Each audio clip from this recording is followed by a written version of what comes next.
Types of trademark की। अब यहाँ पे दो तरीके के मार्क्स हैं जिनको हम लोग डिस्कस करेंगे। एक है कन्वेंशनल मार्क, एक है non conventional mark.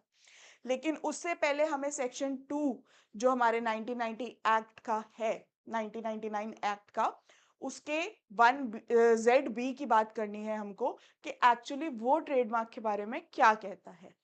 Trademark means a mark which is capable of being represented graphically and capable of distinguishing the goods or services of one person from those of others, and may include the shape of goods or their packaging and combination of colors। यहाँ पे main चीजें याद रखने वाली क्या है कि वो ग्राफिकली रिप्रेजेंट हो सकता है, केपेबल होता है ऑफ डिस्टिंग्विशिंग किन दो चीजों को, प्रोडक्ट्स, गुड्स और सर्विसेज को। यहाँ पे वर्ड याद रखिएगा, गुड्स लिखा हुआ है, प्रोडक्ट्स नहीं लिखा हुआ, गुड्स और सर्विसेज को किसके, of one person from the another person. ठीक है। उसके बाद इसके अंदर बता रखा है कि it can include shape, packaging and combination of colours. चलो ये तो हो गई डेफिनेशन। अब बात कर लेते हैं हम लोग कि कौन कौन से टाइप्स है हमारे पास। पहला है कन्वेंशनल, दूसरा है नॉन कन्वेंशनल।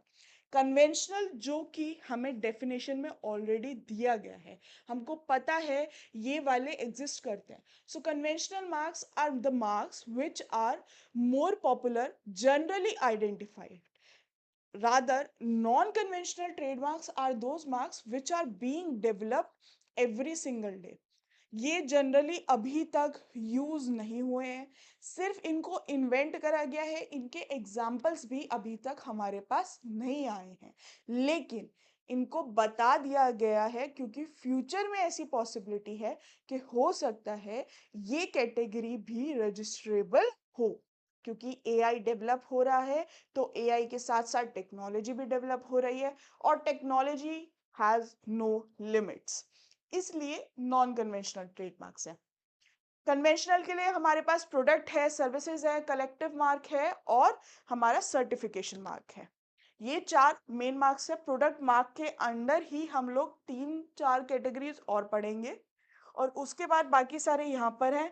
इसके अंदर भी कुछ कैटेगरीज एडेड हैं, आपको आगे की स्लाइड्स में पता चलेंगी।